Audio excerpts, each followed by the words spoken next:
Hey folks, Dr. Mike here for the Making Progress channel. Lecture number 75. I've spoken about this a little bit extensively in the first lecture, though Scott, that still has age restriction on it.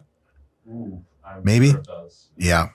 Maybe we can appeal at some point, but may or may not have seen our first lecture ever. Kind of sets up a lot of this, but I'm leaning into it more and more because of some trends I'm seeing and some thinking I've been doing. But basically today's topic is, I think it's possible to have a religion that is objective or very, very objective. And I think that maybe I'm not the first person to articulate these points, but they're so unarticulated in the grand scheme of folks discussing morality and their connection to the world and understanding of where they are in life, that at least me saying this in my own way is maybe marginally helpful. And at best, I can become a cult leader, which honestly seems insanely unappealing because everyone always has like weird long hair and wears muumuus and I don't know. Ugh. In any case, we're talking about an objective religion, and I think I've sort of discovered one. You think that's crazy, and maybe you're right.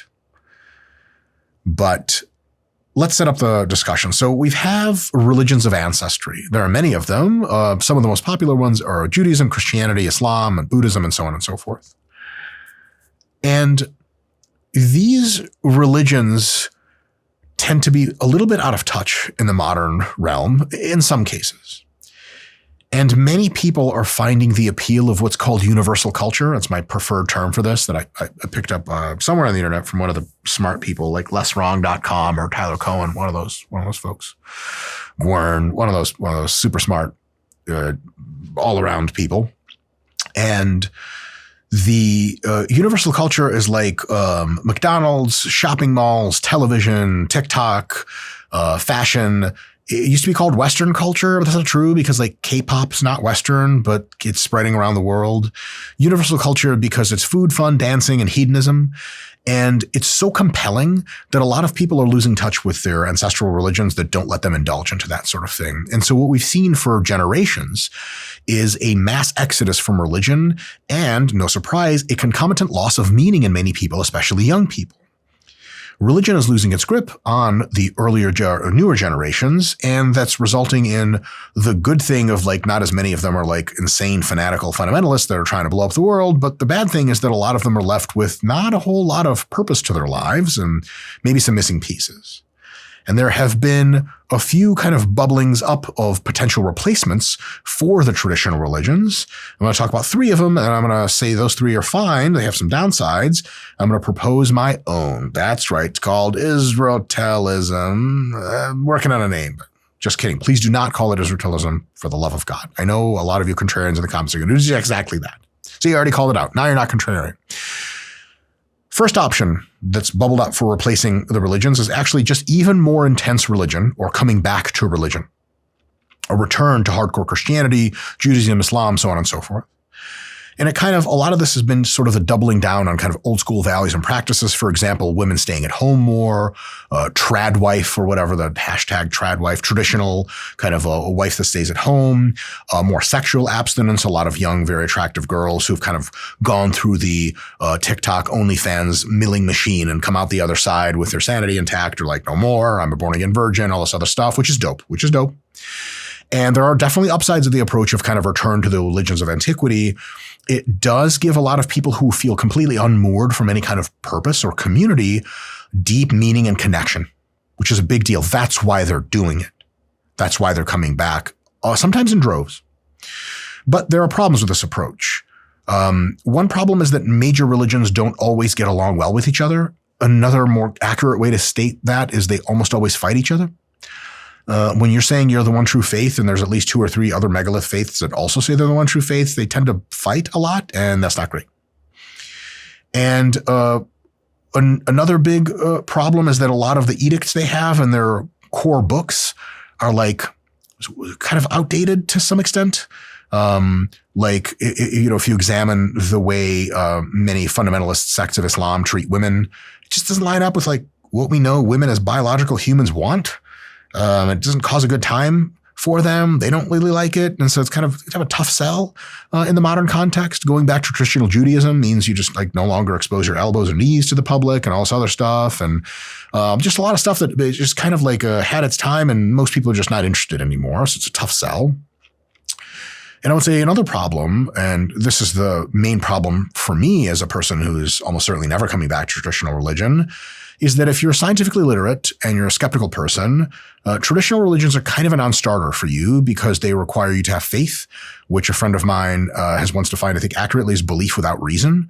And it's really, really difficult to just take the pill and say, I believe this for no good reason at all. And it's worse than that because if you read most of the older religious texts, there's all kinds of stuff that happens in there that seems like strained credulity at best. And at worst is like utter nonsense for children. Like Lord of the Rings seems more convincing a recitation of history than many of these books. And I don't mean to crap on traditional religions at all. The faith-based component is amazing and they have tons of value. And I have mega respect for everyone that believes in them. But if you're very, very skeptical and you're very scientifically literate and into that, no, it just becomes kind of like an impossibility for you to swallow a pill that size. The alternative for many people that couldn't swallow that pill or didn't like the restrictions of antiquity religions and didn't like the fact that they fight a lot got into a couple of other things, points 2 and 3 or 2 and 3 other approaches. Approach number 2, the first one was going back into more religion. Approach number 2 is to get into what I just like jokingly call leftist cult shit. And that's, the religions of kind of anti-industrialism, environmentalism, social justice, wokeism, BLM, that whole agglomeration of ideas. College campus, hyper-left situation. And there are many upsides to this approach. It's amazing on environmentalism in the sense that they really deeply care about the environment, amazing for animal rights, amazing for ethical farming practices, so on and so forth. And it's awesome in the spirit energy of wanting to help people who are less fortunate and recognizing that massive inequities that have bubbled up over time are really a big, big problem. And they are, and this is super, super valid. So almost all these people that are on the hardcore left and essentially in almost every meaningful way have that as their religion, almost all of them are coming from the best possible place. Like sheer bleeding heart, giving a shit about the world around them and especially the downtrodden people in their midst, which is one of the most beautiful things you could ever describe or see. However, there are problems with this approach. These types of faiths, and they are faiths, require you to hamstring your world understanding capability severely. There's legit a lot of stuff that you're not even allowed to question. It may be true to say you're allowed to question almost nothing except for the prevailing ideas that they want you to question. So like, do white males have more power than need in society? Question that. But, are some groups of people more prone to crime than others? Are some genders better at some things than others? Are some groups of people and some religions more prone to XYZ bad or good things?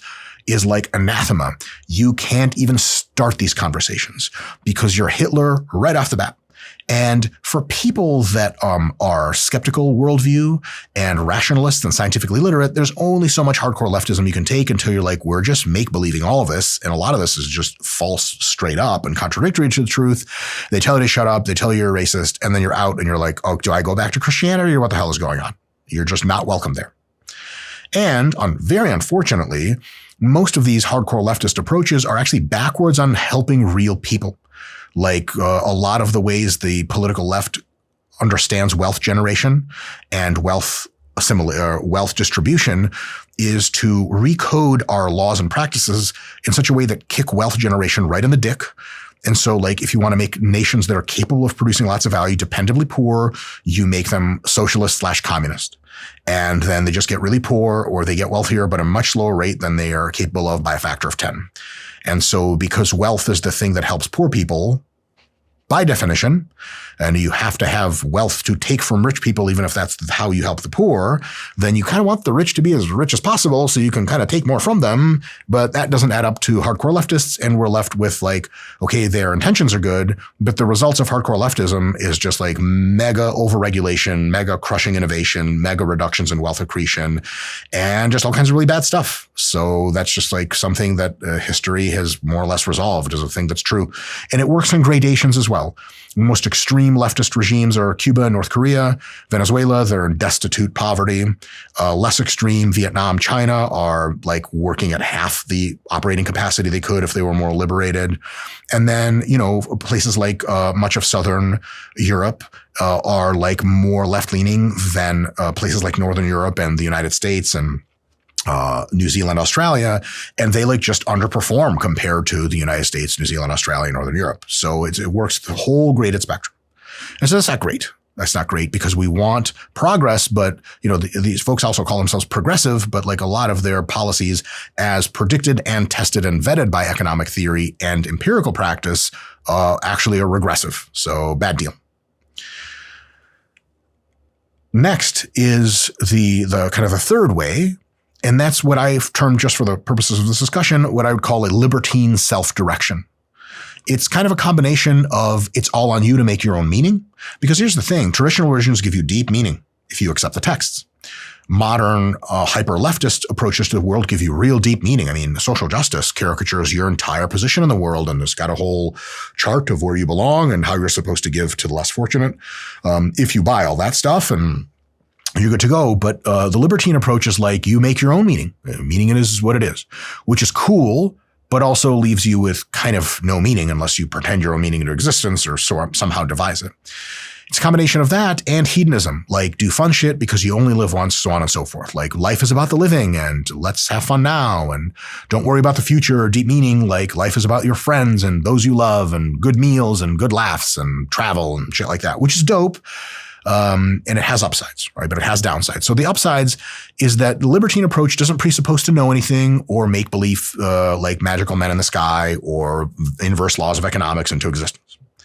However, so that's good. That's good. Another good thing is people have evolutionary drives like sex and dancing and music and art that they want to do that don't directly produce value at all times. And like traditional religions say those things are either done only in a religious context or they're bad and sinful and not at all.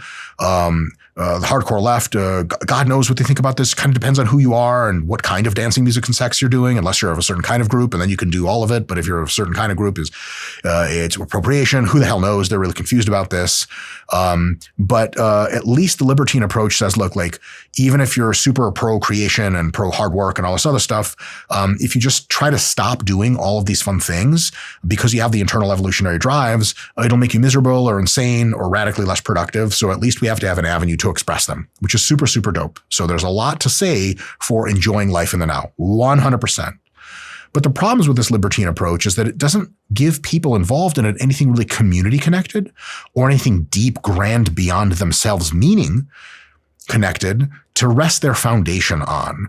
Like if you're just a pure hedonist, like, I don't know, man, it's just not giving you that. It's not filling I think it's a Jonathan Haidt quote of, it's not putting anything into your God-shaped hole inside your head. And we all have one of those.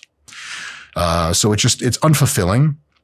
And like YOLO is just not a fulfilling daily life philosophy, even in the grand scheme, for sure not fulfilling. And sometimes even daily life is not fulfilling because most people seem empirically, as tested, as revealed by examination and interviews and observations, most people want to work towards something that has a deep meaning and they want to feel connected to a community that they can feel a part of. And the libertine approach just does not give them that. So like libertarians are an awesome political party. They're great people individually, but like calling yourself a libertarian doesn't mean something to you deeply in some way that organizes you and those around you in a society is a non-starter because it's kind of a contradiction in terms. And so all of these have their upsides and downsides, and some contexts are really good for some and some contexts are really good for others. But I want you to consider an alternative path forward. And I have a big advantage on this path because it's totally objective, this framing of the view, this new religion I want to introduce you to, and it only requires really kind of one, maybe two postulates. The one postulate is that you personally want to live longer. You want like tomorrow to occur. And you, maybe part two related, is that you want life on earth to exist for longer. Two postulates. You're just pro-life. Pro your life and everyone else. There's really one postulate is like you're pro-life. You want life to continue tomorrow, which means your life and everyone else's life. And I'll say this is a bit curt, bit rude. I do mean this, but in all the best way. If you don't care about either of those, because I was trying to anticipate critiques. So if you're like hair flipping goth kid, you know what I mean, Scott? Like, nothing matters, brah. Like, yeah, sure, you're just having a bad time because you got bullied at school. But if you really don't care about life on Earth, and if you don't care about your own life, there's no worries to me. I'm not trying to especially to convince you, because then you don't matter much in the grand scheme. Because if you don't care about your own life, you're not going to be around much longer. And if you don't care about life on Earth, whenever you die of your own natural life, whatever life on Earth still is moves on without you. So it's kind of, like we'd love to have you on the team, but if you're just not on the team, then no big deal. I'm not trying to like get you in a religion you hate. And if you're against your own life, that's a you thing. But if you're against life on Earth, then you're evil in the core way that almost all humans understand that term. So be easy, bro, and reconsider. As if you're against life on Earth, or you're against I remember once I was debating a girl, she's very vegan and just had a lot of feelings. And she said she hated humanity and we should be less humans. And I can't believe I did this. In retrospect, this is a very legally exposing thing, but I was younger and I was DMing with her and I was like, why don't you start with yourself? And she literally didn't understand what I was saying. She's like, why would you say something so nasty to me? And I was like, well, you're against humanity. She's like, yes. I'm like, you're human. She's like, yes. I'm like, you can start with number one. You can just get rid of yourself and you're well on your way to doing a good thing. And at some point she understood what I was saying. And she's like, oh. And I was like, do you get it? She's like, I get it. I was like, are you going to think about not doing that? Because I'm being facetious. I don't want you to do it. And she's like, yeah, no, you're right. I get your point. I'll give this some thought. I never heard from her again, so I just assume I've just killed somebody by proxy. JK, still around. But it was one of those things where, she was like, yeah, like fuck humanity or whatever. And you're like, you can't mean that. And if you do mean that, the CIA should probably know about you because you're like enemy of the humans of the world. Like when the aliens come from fucking Mars or whatever and they're trying to kill us all, like you're on their team now? Like what the hell is going on, right? So that's the idea, is you're pro-life. That's the religion. Pro your own life, continuing into tomorrow. Pro everyone around you, also continuing into tomorrow. And so what does a pro-life religion get us? Does it get us anything actionable outside of like philosophy, debate, BS? Because I could just stop here and you'd be like, all right, it's nice. Like, what does that mean? Gets us a ton of stuff. In the classical religions, God made the world. He's in charge. So no worries on the grand scheme. He's got it covered more or less. Like, here's the grand scheme. You're good. And your life matters, but in the service of the grand scheme, your life is relatively expendable. Also, there's an afterlife, so no big deal. And even if, you toast half the world's people, as long as it conserves the good people on your side of the religion, kind of good to go. This has been like what religions just do kind of all the time, more or less. In the modern leftist or libertine understanding, all is also well with wealthier people, because when you're wealthy, your life is totally good. You're good to go. And we should use wealth, if you're libertine, to have happiness in the everyday and the now. But if you are on the left, then we should use wealth to give to the people that are less fortunate, because how can we possibly justify having billionaires exist when some people don't have enough to eat? Take the billionaires' money and give it to the poor people, which on vibes is super, super dope.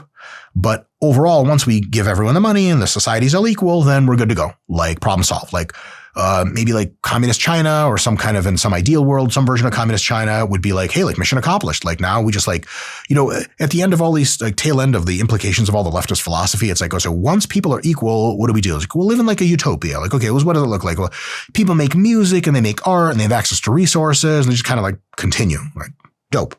So all is well too in that case. But I think all of these miss a really, really critical thing. That's the realest thing I'm ever going to fucking tell you. Realest thing I'll ever tell you. We are not insured our survival. None of us. Why not? If you live in the developing world, you could die of malnutrition or exposure or poisoning tomorrow. So when people in the developing world have a religion that tells them fundamentally they're okay, they are being told a grand lie. They're not okay. Not even close. In the developing world and in the developed world, your heart could seize up tomorrow and you could die. You could get stabbed by a criminal tomorrow. You could get hit by a car tomorrow. When you get old and frail with enough time, you'll die from that. Millions of people could die from the next super virus. Billions could die in an all-out nuclear war. These are real risks that can still happen, like tomorrow. They can all happen. a comet could hit the Earth and we could do nothing about it and we'd all die and all life on Earth too. Goodbye, all the bacteria and everything. And a black hole could swallow up the solar system and then poof, we're just gone. So because of this mega realization that we are not okay, we are in a very precarious position as alive things in this vast cosmos of seeming mostly emptiness and doesn't care much about us. In some sense, our existence in the universe could be analogized to like two people with a sun umbrella and a few jugs of water between them and a book walking through the Sahara Desert. Classical religions, as far as kind of what to do with life, will tell you something like, sit down, get the sun umbrella going, read the book. Isn't the book great? The book says all the wise things you need to know. The modern libertine approach will say, drink the water. Doesn't it taste great? Hedonism. And they're not wrong. The modern left will tell you, hey, share the water between you. Isn't that nice? And it is nice. But actual reality and my proposed BS modern religion is telling you, instead of share the water or drink the water or sit down and cover up under the sun and read the book, it's telling you if we don't find shelter, food, water, and a way to navigate the desert, we are going to die really soon. There's two of us, one sun umbrella and a few jugs of water and a book. Where the hell is our next meal coming from? When we run out of the water really soon, where the hell is our water coming from? When there's a sandstorm, how do we shield ourselves against it? Any amount of time that you can spend right now just meditating on this real quick. You may be watching this, maybe you're on the bus, you're watching this on your phone, maybe you're on your laptop, maybe it's on your TV, maybe you're in a car and you're listening to it podcast style. You're still alive and you're relatively well. That could change any time. You are taking it for granted. Maybe you should be, but you should also be aware of the fact that maybe you shouldn't always take it for granted. What frustrates me to tears is that so many of us are looking to the past with classical religions, books that were written thousands of years ago and have some deep meaning and truth, but also some stuff that just doesn't make any goddamn sense and was written by barely literate people who had almost no understanding of anything, including modern biology, modern technology, modern anything. Or some of us look to the present, the left and libertine traditions, but so few folks are looking toward the future. But ensuring that life goes on is like mostly looking to the future. Looking to the future is a big deal and a big part of this new religion. Now, there's nothing wrong with taking a break, sitting down, sharing the sun umbrella in the water, reading the book. It's all good. But I would say that our central organizing directives as a people, as a humanity, should be to ensure that we can do this again tomorrow, and then the day after, and then the day after that.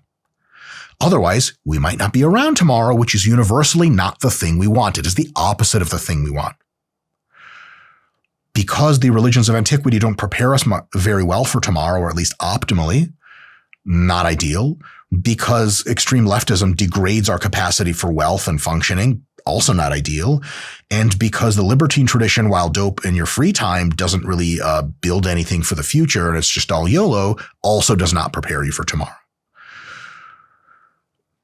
That's a big deal. Okay, so work toward ensuring future survival is dope, cool, very core philosophy, but what does this mean in morality and what does it mean in practice? And I'm going to talk about both.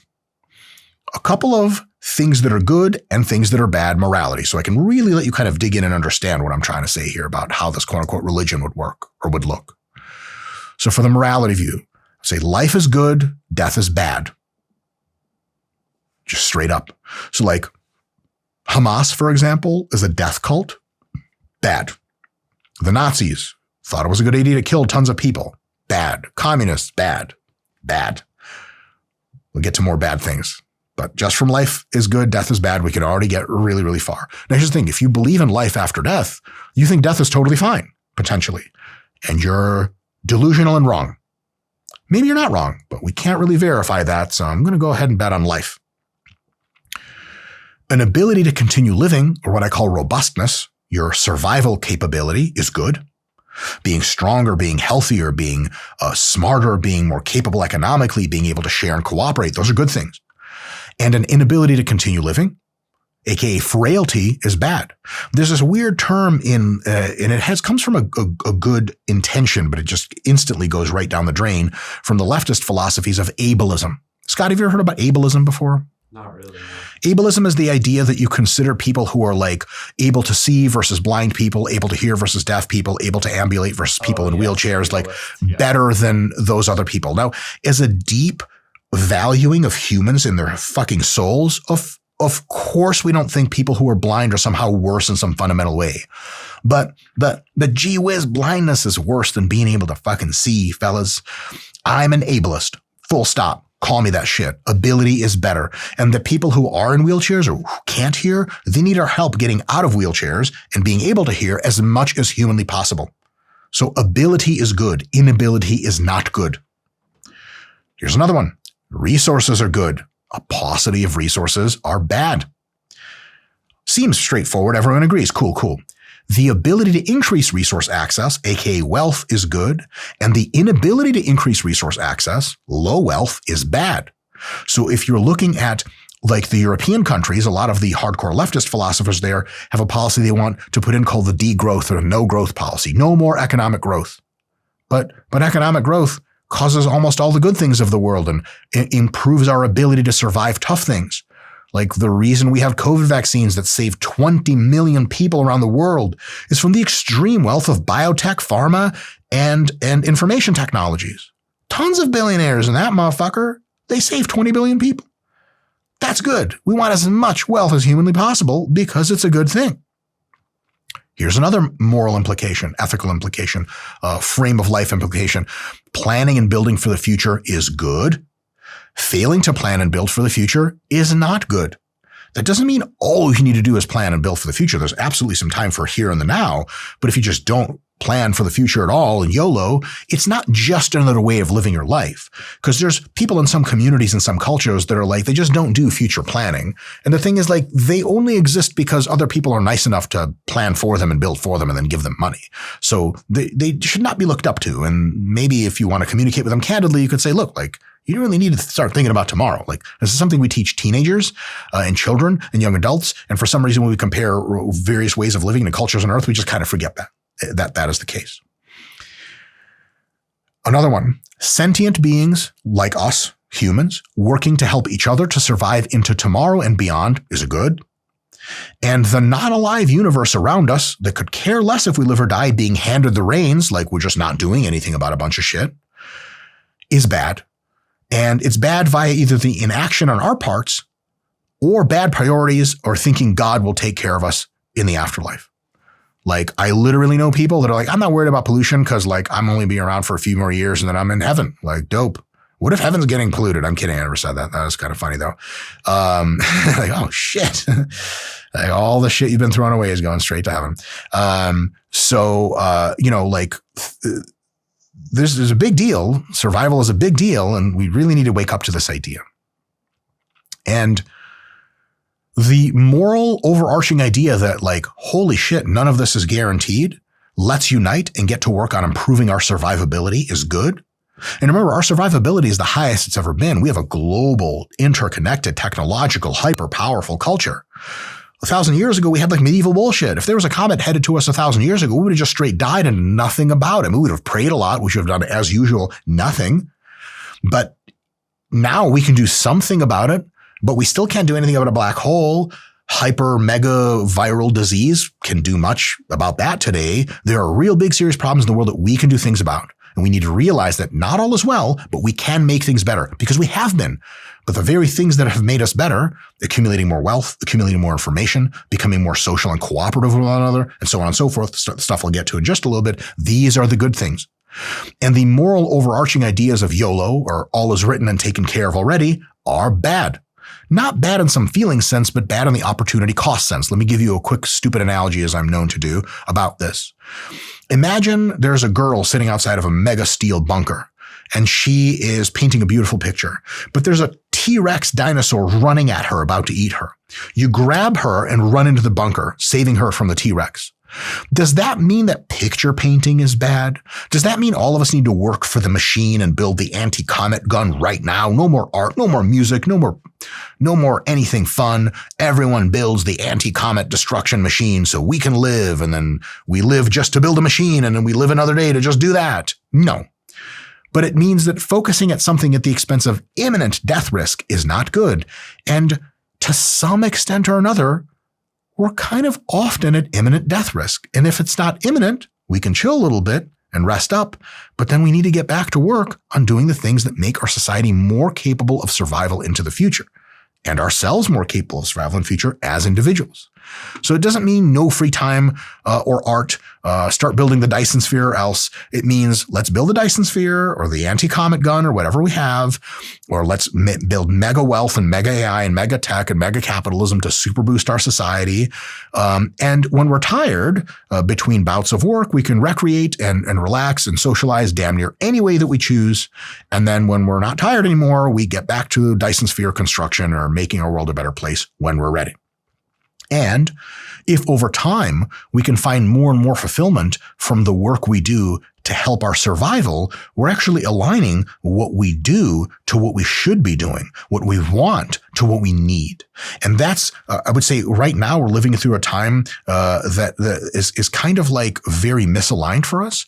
Humans mostly operate on a software in our brains and a hardware that was designed for meaning and survival in small hunter-gatherer tribes or small, city-state societies. And like, kind of the vibes you get when you're in a small town in Texas and you came up there and you played on the football team and now you're a pastor or a police officer and you know everyone in the town. Everything just makes sense. We came up in that kind of environment, but now we have this global mega society and the internet and all this crazy shit.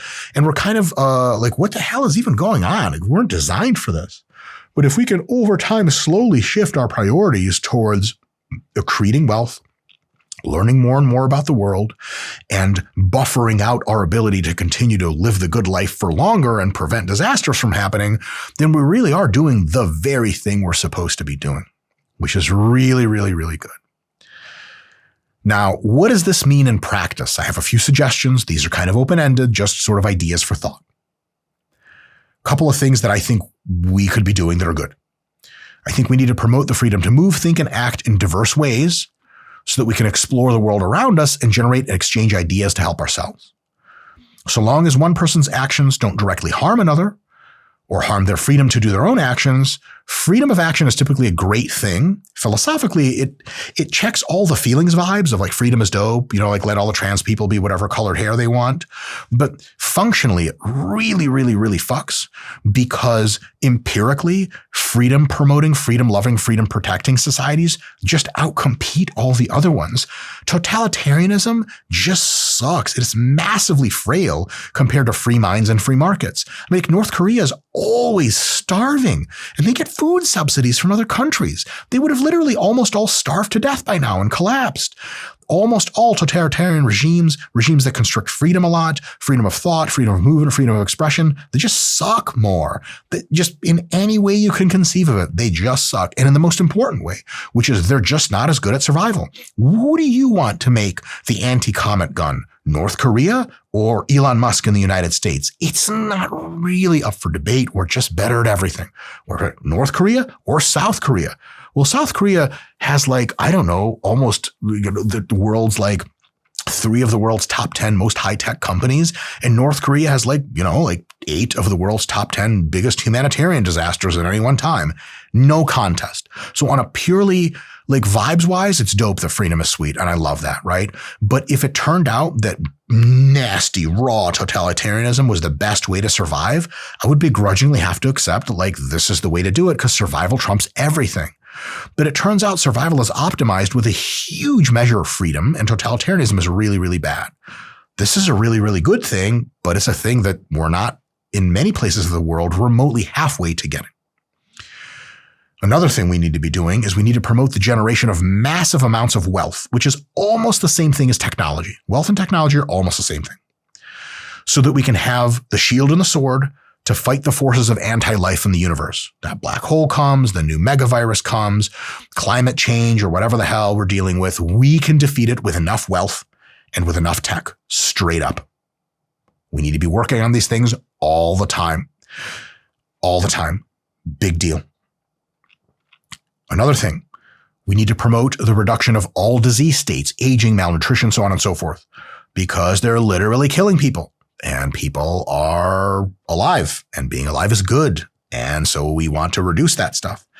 That is a moral call to action.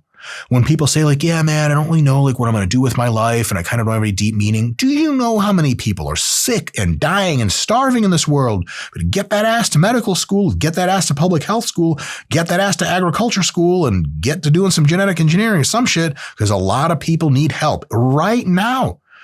Just because your life is quite nice in the short term, do not let that blind you to the truth that that is not guaranteed and that the rest of the world in many places does not have it good, and both need attention.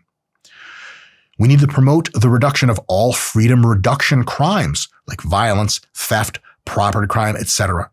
The fact that modern liberal places like Canada, the United States, Western Europe, free Asia have like inner city crime problems is fucking embarrassing. It's disgusting. And I'm going to go so far as to say it's also racist, because guess who is hurt most? People of different races are the victims of disproportionately those high rates of crime. And crime is terrible because it's literally people getting hurt. If you had a body, like we have a society, we analogize it to a body, and you like random cells just killing each other. You know, doctors would be like, you're really sick and your body's fighting itself. It's not good. But we're like, oh yeah, high crime's like some kind of social, cultural thing. Like somehow like white males are still sort of responsible for and never can put it together. Nah, no crime. Minimum crime. That's the goal. So if you really feel it in your heart of hearts to generate some meaning for yourself to what to do with your life, reducing crime and finding out ways to do that that are ethical, that are conscious, that are aware of social inequities, all that shit is fucking so valid, but reduce the crime. That's a big deal. Another one, we need to realize that nearly all humans, and this is empirically supported, by the way, are ROI positive, return on investment positive for our society's wealth and capability in the future as adults. And that nearly all children are soon to be ROI positive, right? So like children don't produce much of anything, they just consume, but almost all children become adults and almost all adults create more value for the rest of the world than they consume. That's how the fuck we've all been getting like exponentially richer over the centuries, by the way. And that absolutely applies to everyone short of people who are like way below the mental retardation cutoff of IQ 70. Like a lot of those people can still be in the right circumstances net productive. And almost certainly everyone short of like criminals and degenerates north of that IQ range are ultra way more productive than they are consumptive, which is a really, really, really awesome thing, which means all people are valuable. But hold on, what about old people? Old people, nearly all of them, are massive wisdom containers because they've seen and felt and experienced so many things. You guys want to learn some shit? Go talk to old people. All that bullshit you're dealing with in life, they've probably seen it before. And they have tons and tons of wisdom. So this is our team and our group. All of us, all one humanity, almost all of us are ultra valuable to the rest of us in some deep sense that helps everyone else. Which makes shit like crime, war, racism, classism, sexism, etc. highly, highly immoral. We are all one team. You're black, you're brown, you're yellow. I don't give a fuck. Come over here, give me a hug. We're all on the same team. And if there are people in some countries of the world that are suffering, we should highly consider going to help them. But it's not our country. Well, they're human, aren't they? Yes. Do you believe that? Yes. Then it's good. Then we should help. Like, the Allies helped to defeat Nazi Germany, and right now, here we go, Mike's bullshit slide into his own goddamn politics. Russia is trying to take over Ukraine and trying to kill millions of people while doing so. We should probably stop them because they're doing an objectively bad thing for the world. When, by the way, the Russia-Ukraine war massively hurts the global economy. So, like, Putin's taking money out of your fucking pocket. Gotta go stop him. That's a big deal. Shit like that. Here we go. Environmentalism. We need to treat the earth as our fish tank. So far, we only have one. We need to really manage and reduce our pollution of the environment in a way that's cost effective, that doesn't hamper wealth a ton, but still uses that wealth to do some cleaning and uses most of that wealth to do more wealth generation. But cleaning is essential.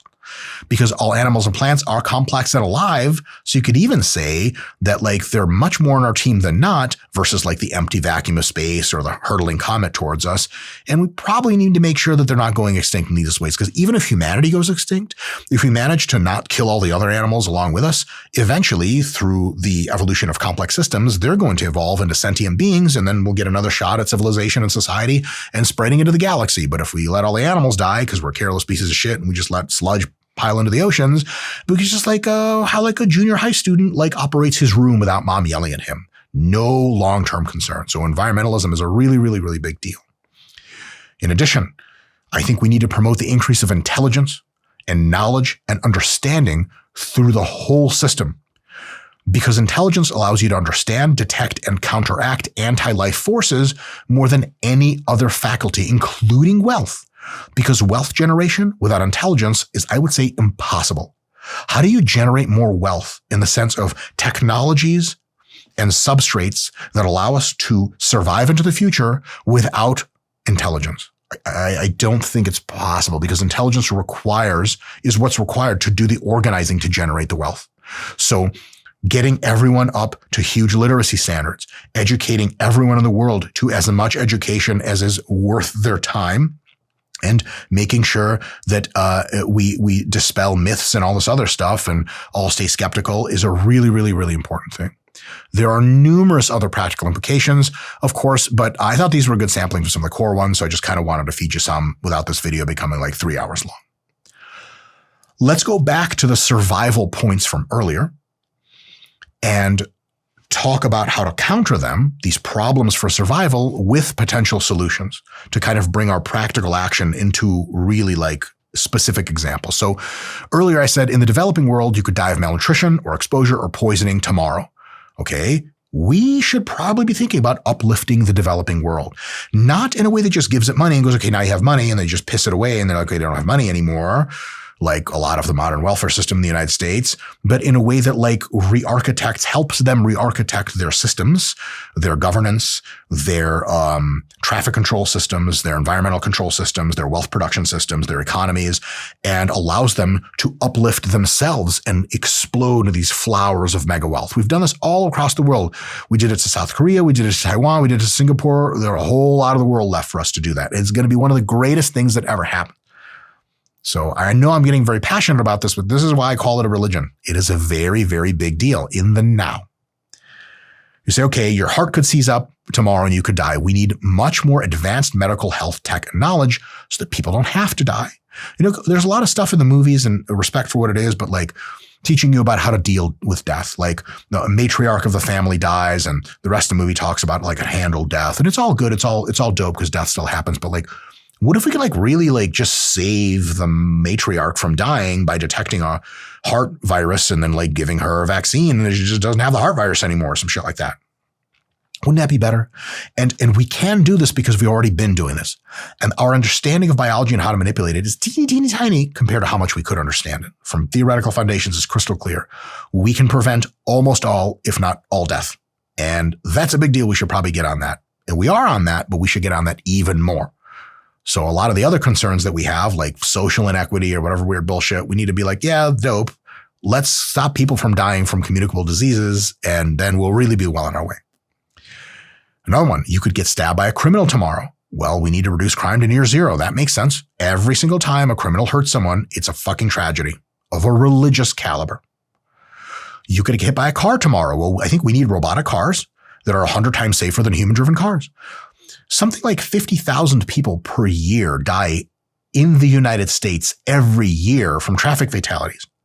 Almost all of those human caused, because humans are like, I don't know, like thinking about fucking their mistress and texting their wife lies and not watching the road, and boom, they crash into shit. That's at least what I've been doing. And so that's a big deal. And if we can get robotic cars up to standard, which they're already pretty goddamn close, but people are still cynical for some reason, then we can like prevent literally tens of thousands of people from dying every year, which is such a big unlock. We know that when you get old and frail and enough time, you'll die. Well, we can probably work to stop and reverse aging. There are already some really, really good workings in animal and cell models that have done this. It is a possible thing to stop aging and reverse aging. There is a future when we can all be functionally the equivalent of 22 years old physiologically, even though we're 88. That is possible. There's nothing about the design of universes that's not. We could do that. Wouldn't that be amazing?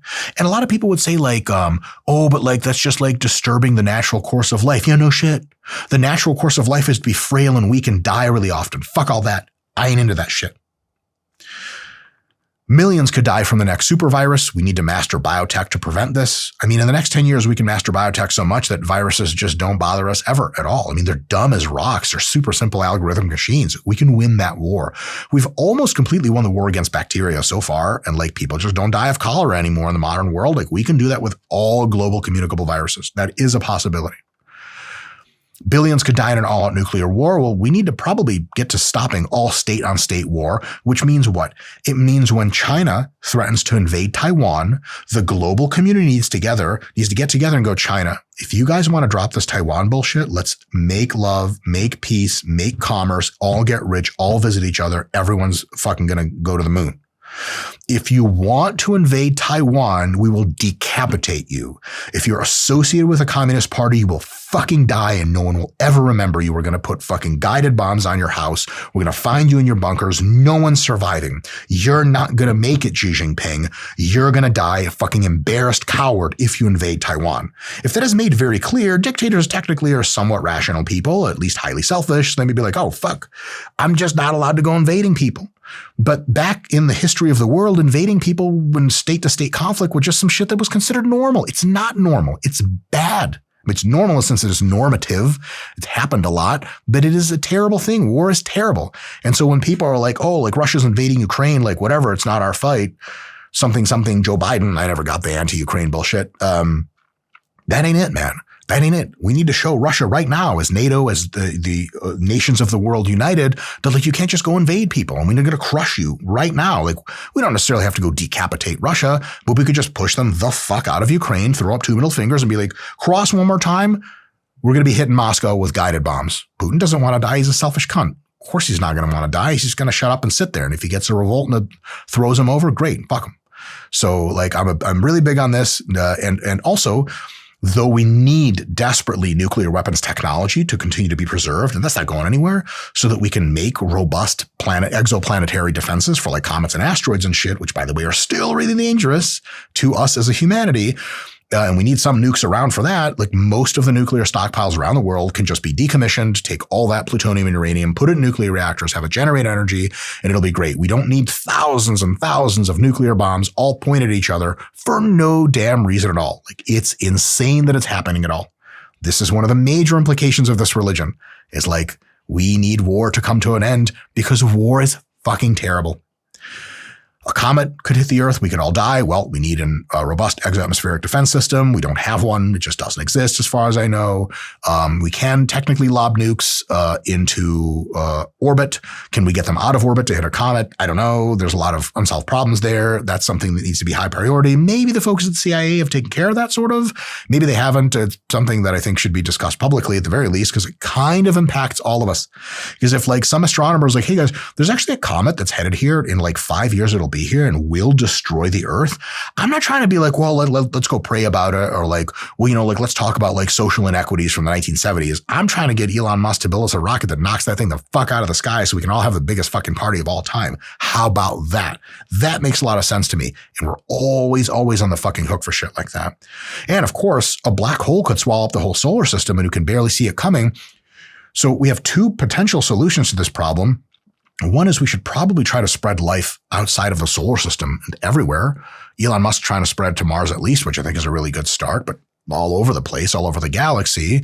And then also we need to like 10x our understanding and manipulation of physics so that we can potentially like, I don't know, create an anti-black hole and shoot at the black hole, some shit like that. Like we think we're underpowered to things until we gain enough understanding. And then we're like, oh, this is actually a tractable problem.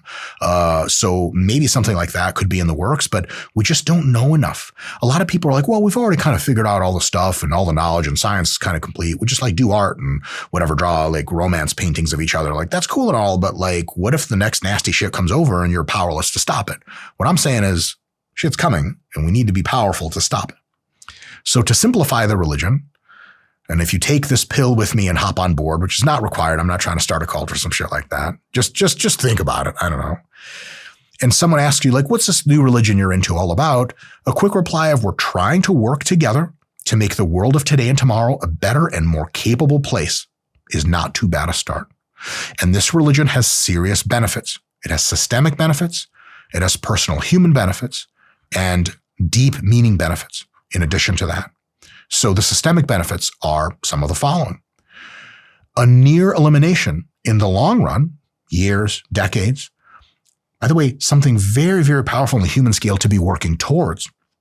A near elimination of crime, war, poverty, animal abuse, environmental damage, huge decreases in extinction probabilities, leaving the world of tomorrow safer and better in every conceivable way than the world of today. Sounds like a big deal. Sounds like some shit I want to get behind. And in essence, like trending the world closer to a techno-utopia. And this isn't speculative. This isn't me just being nonsensical. Compared to 1,000 years ago, all of us live in techno-utopia. Compared to 100 years ago, all of us in the modern free world live in techno-utopia already. Japan, Sweden, New Zealand, Australia, loads of other places, most of the United States are already damn near there. It's time to spread that around the whole world. I have no idea why the people of Africa are not living like the people of the metropolitan LA suburbs, but they should be because they're human too. It's a kind of a big deal. How's that for grand injustice? There are African Americans living with like so much money that obesity is the number one killer of African Americans. And there are people in sub-Saharan Africa that don't have enough to eat. We're all human. Why the fuck are we going over there to help them? Isn't that kind of a big deal? I think that's kind of a big deal. And the only people that are end up being missionaries nowadays are Christians. God bless them. We're doing fucking God's work. But like, we can all get behind some shit like that. It's time to spread the wealth everywhere, not by taking wealth from some people and giving it to others against their will. That's already been discredited. It doesn't fucking work and it makes everyone poor and enemies of each other. But by facilitating the conditions that multiply all the wealth out and around. And that's a known thing that works. Now, there are systemic benefits and many more, but there are also human personal benefits of this religion that you can have if you choose to adopt it, at least experiment with it on the margin. This is not a totalistic religion. It could just be like, it sort of makes sense. I'll sort of do a little bit of this and it might sort of be better for you. It gives you meaning in the now. Every time you eat healthy or buckle your seatbelt or work hard or de-stress from work, it's not just because it's a good thing to do. It's because it increases the probability that you don't die, increases the probability of a high quality of life, and increases the probability that you continue to be someone who provides value to those around you, and thus you are helping society. So next time you eat healthy, you ain't doing it just for you. You're not doing it just for random reasons. Hey, little kids are like, why do I have to eat broccoli? So you don't croak. And so you're healthy and smart and strong. And so you can help the world around you become better. Boom. Instant, personal, deep meaning, even from eating healthy, because we've recognized the big religion, the big philosophy here. In addition to that, so you're doing it because it enhances your probability of survival today and tomorrow, which makes sense. We don't have to have necessarily outdated religious customs that you don't believe in. There's tons of stuff you do in a religion that just doesn't make any damn sense anymore. It had some kind of meaning by analogy back in the day, some spiritual practices, but now it's why the hell do we do this? All kinds of guys. Pick on Judaism because I'm originally from that disposition. I was never faithfully Jewish, but I'm genetically Jewish or whatever. There's all kinds of stuff read this passage in the Torah and pour fucking wine into this glass and sip and then say this prayer. And I'm like, the fuck are we doing all this for? You have to read a lot of the book to understand that and it sort of makes sense. But if you're I'm eating healthy or, buckling my seatbelt because it's good for me and it's good for all of my members in this society-wide human survival team, fuck yeah. You can imagine we're at war with mega aliens, how united we would be. But we are at war with mega aliens. The mega aliens just has to be the nasty entropy of the universe that's always conspiring to kill us. It's real. We're already in that war. And so everything you do as a human, you're part of a team and you're an important part of that team. There's always also the just enjoy now, who cares about tomorrow, but that seems a little bit aimless in the libertine tradition. You can develop real objective criteria at how to live your life, like produce a lot of value at work, don't lie, don't cheat, don't steal, or do at least very little of those things. Always marginal, right? You don't have to be perfect, but there's such a direction is better than not. Help other people, be kind to other people, at least don't commit crimes against other people. These are all objectively good things that are moral groundings for this religion that are real in the real world. We don't have to pretend them, not even a little. Someone like Brian Johnson, who's the anti-aging vampire tech CEO guy, he's a bit at the extreme with his don't die philosophy, but he's onto a very salient point. Every death is a tragedy. And if Brian Johnson has his wish and in a few decades no one ever dies anymore short of getting hit by a car because we just reversed aging, oh my God, that'll be the greatest thing ever. In addition to this, so this is all good. It gives you lots of systemic benefits, lots of personal meaning, but it's also going to give you meaning in relation to the community because community is a big part of why people do religion. Here are some implications of this religion to the community. Everyone around you, no matter their ethnicity, nationality, or anything else, is on the big let's help each other make the world more robust and capable team that we are all on. That means that everyone's kind of got a brotherhood, sisterhood thing going on in the real way, because we really are on the same survival team, because the global economy is almost completely interconnected. We all help one another. And even if part of our society dies off, at least they can keep going on and make something better that we couldn't. So we like those people. We like those people. We like them. We like our hometown a ton, and we like their hometown too. That means we are really able to promote objectively things like cooperation and well-meant competition to make us all better. Cooperation doesn't just mean we all become soft. Sports and business competition are awesome because they sharpen all of us without destroying us, which is amazing. That beats clawing each other for scraps any day of the week. You guys want to see some dystopian shit? Scott, you've seen all the latest Mad Max movies, yeah? Oh, yeah. You trying to live in that fucking kind of world? I mean, is Anya Taylor-Joy in Motherfucker, I knew it. There was 0 young Hollywood starlets. Oh, nah. Cash me out. Cash me outside. So this religion objectively gives you a reason to be pro-social because everyone's on your team to make the world a better place. And to volunteer or innovate or work hard on behalf of the more needy because they're teammates and they're valuable to the team. Until and unless there is 0 poverty, 0 disease, 0 ignorance, helping others is a big deal in this religion. So many of you who know me and my philosophical views may have thought this religion is just going to be like Ayn Rand reborn. No, fuck that. Altruism is super fucking good. Insofar as you don't make people you're sharing your stuff with weaker by making them dependent. You want to lift them up and make them more capable.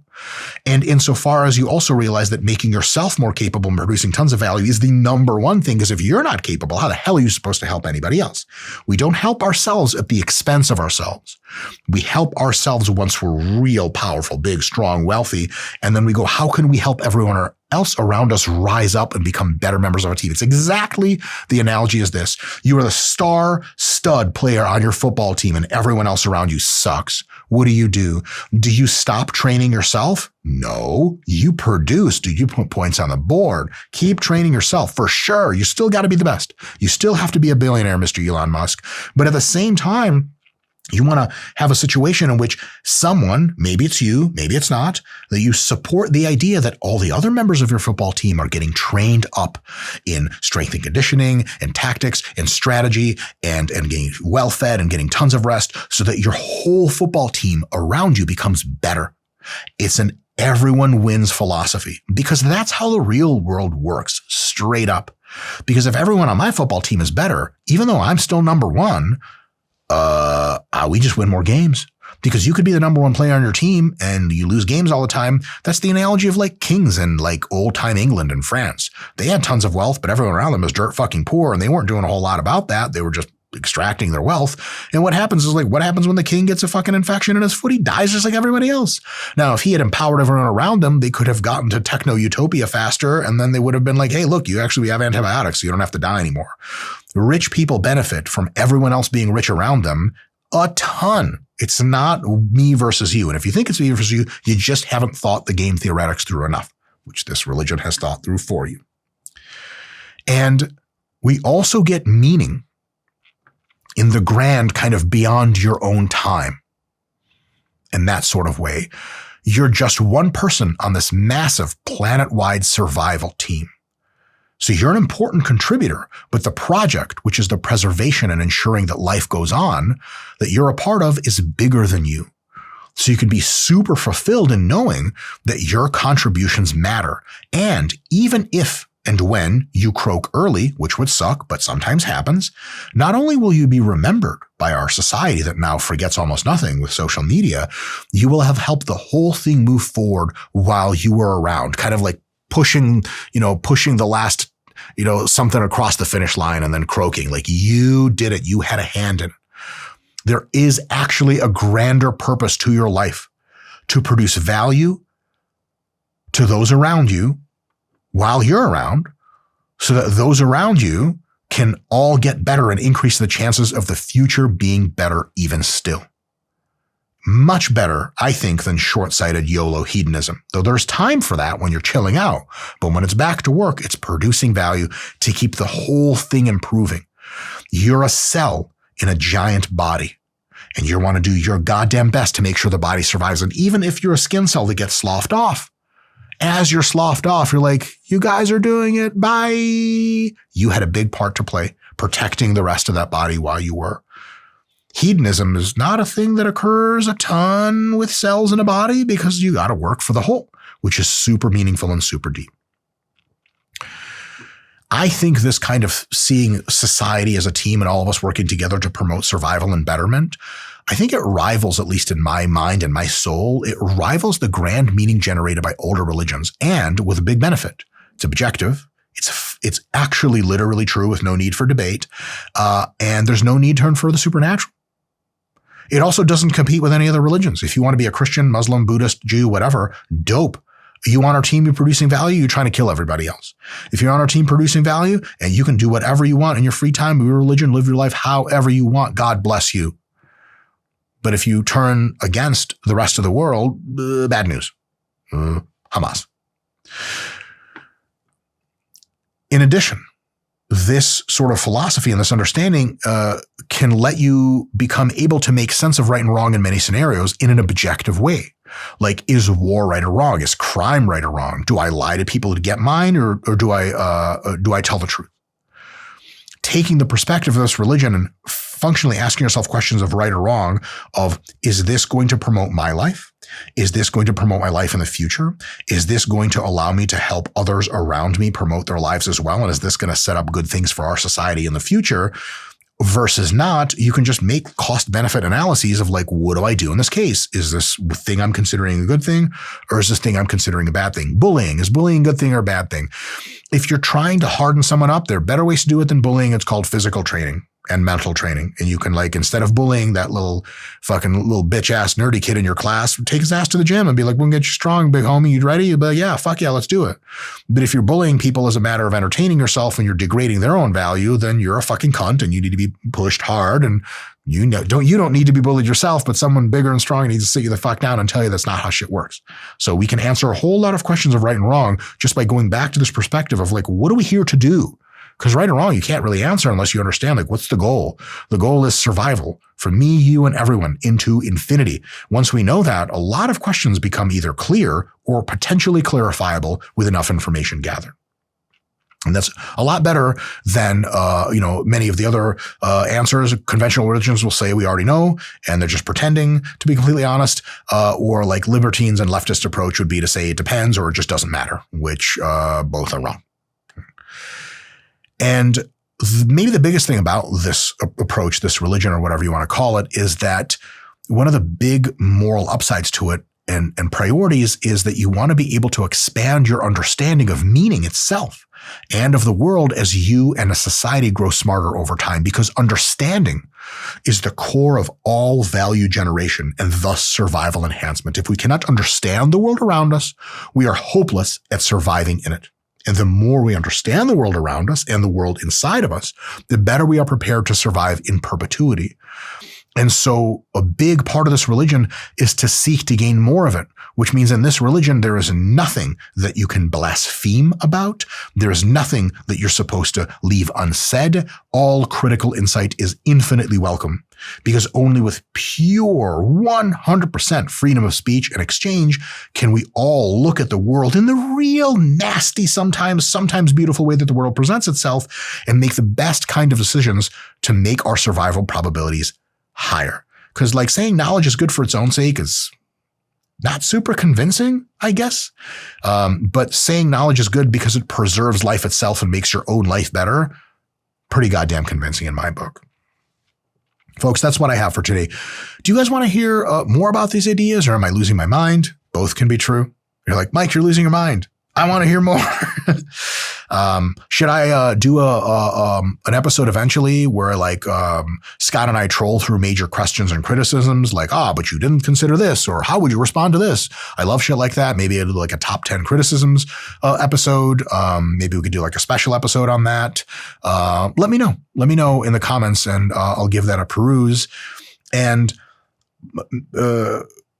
that's what I got, folks. And for our standard ad reading nowadays, here we go. If you don't like ads, then feel free to log off. I'll see you next time. However, if you want to know how I got to a lot of these conclusions, I have a 2-part answer for you. Part 1 is learning as much as possible about the world around me. You can't figure shit out unless you learn stuff. Makes sense. Another part is about learning about the contents of my own mind, specifically the biases and the inclinations I have to conclude one thing versus another at the expense of objective truth around me. But how can you possibly start to detect your own biases? How can you possibly start to see which parts of your mind are trending you closer to the truth and which parts away? It's not something that comes naturally to most people. Sure shit, not to me. But with a long enough practice of meditation of many different kinds, you can recess away from the direct, immediate contents of your mind and start to see the ebb and flow, start to see where the biases are, and start to see where there are elements of calming, where you can see objective reality more clearly. A very good way to do that is with the Waking Up app. Sam Harris, who has a lot to say about morality and philosophy, much of which I largely agree with, is the fucking man. He's the guy that makes the app, and he narrates the app meditation sessions too. If you've been interested in meditation and you've considered getting into it, but you're like, I don't know, get this book. I read the book. I sit there, cross my legs. My ankles hurt after 5 minutes. I give up. Fuck this. I've been in that position more than a few times. Just finding a comfortable place to sit, closing your eyes, turning on episode 1 of the Waking Up app is like a guided tour through infinity number episodes. You can do daily meditations and Sam Harris will walk you through it. And they're only about 10 minutes long, sometimes 15, sometimes less than 10. So if you have like 12 minutes every other day, a few times a week, sometimes every day, it's going to improve your ability to understand, your ability to be reasonable, and your ability to appreciate life like 1,000,000,000%. Not right away, but even in a few sessions, you're going to be able to make some breakthroughs. And 10 or 20 sessions later, you may understand yourself to be a very different person. Give that some thought. Link in the description. I guess there's a code or whatever. I'm not good at promoting things. I tried. Guys, love you all. See you next time.